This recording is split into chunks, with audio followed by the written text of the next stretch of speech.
St. Paul. In fact, St. Paul Fire Chief Tim Butler said of my next guest, Darnell Gibson, he's a rare individual who repeatedly risked his own life to save a family he didn't previously know. Now, today he continues saving lives with his Hope Heals Learning Center for young men.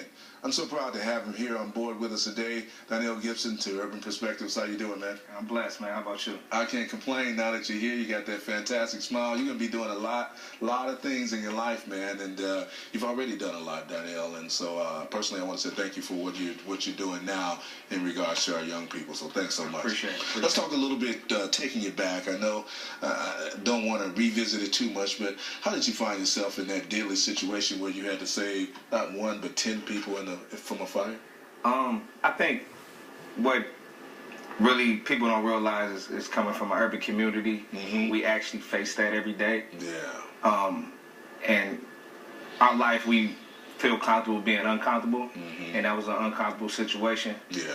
And I felt comfortable in that. I felt that me going in there Mm-hmm. and doing what I had to do and not leaving one person, Yeah. God put me there for a reason. So you did 10 though. You Yeah. not one. How did you? And I understand they were among. So how did you know to do what you did? By not giving up. My life's been like that. Mm-hmm. It's been road bumps, fences, and I continue to climb. I continue to jump over. Yeah. And for me to go in and out, Mm-hmm. and whatever it took to get them out, Yeah. and got them all safe. Yeah. That's the end product of that. That's great. So how did you know people were in the house? I mean, you were talking with someone who didn't even have the same language. I didn't. I seen a lot of smoke, and I seen kids, Yeah. and that always draws my eye. I fist pound as many kids as I could see during the day. Mm-hmm. And once I walked over there, I examined what was going on, and I tried to advise them to move. They didn't understand me, Right. and I'm not of their ethnicity. They seen a black guy, so they ran in the house. Ran in the house. And I had no other choice but to go in after them. Mm-hmm. And get them out. Yeah.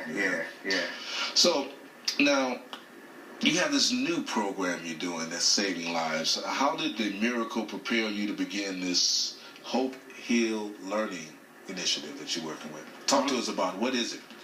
Okay, what it is a partnership with the Gibson Foundation, which is the foundation that I have. Yes. I'm the president and CEO of that, which was a product of the fire. Mm-hmm.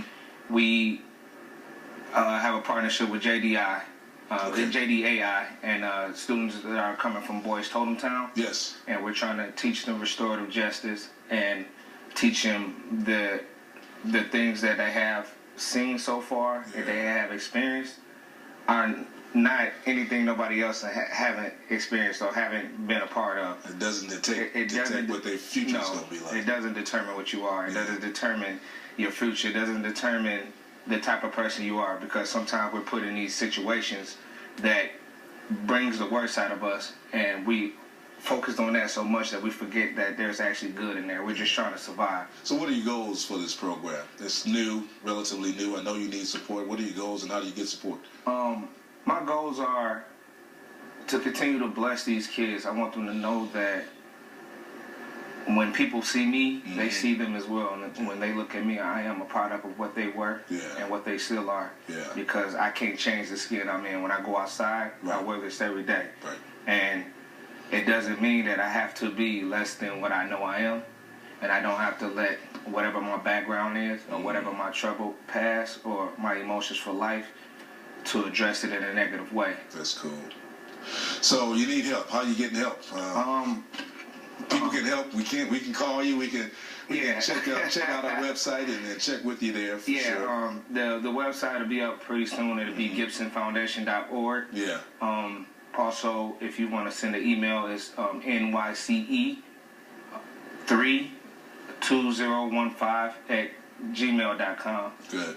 We'll put a link on our site. Yeah, appreciate it. Another question I wonder: what advice would you give a young person, like you just said, about that's going in the wrong direction, to get them into the right track? What do you say to those kids, like you just talked about? But what do you think the one element it is that really turns their light on and changes their thought process? That they're human. Yeah. We look at kids, we look at the news and all of it is negative energy. Mm-hmm. And I don't think these kids get enough of positive feeding. We don't feed them enough.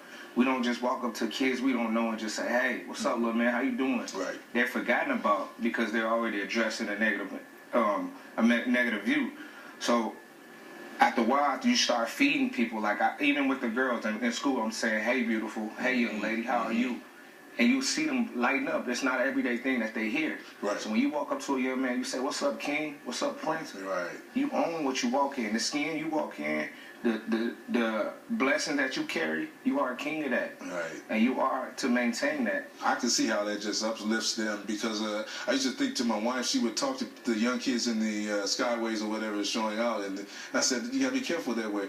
But I would see how just those few words would make a major difference in their lives. Yes, They would turn up, they light up, and do what she says. Yes. So it's a great thing. Well, you're doing a great job, Donnell. We're going to continue to follow you and help wherever we can with the Gibson Foundation. Continue to provide us with information, and God bless you, man. Keep doing what you're doing. God bless you as well, brother. All right, Donnell Gibson, right here on Urban Perspectives. Coming up, hear from the woman who handles day-to-day activities of the Minnesota Timberwolves players and basketball department, and hear how she diagrams plays off the court for the team.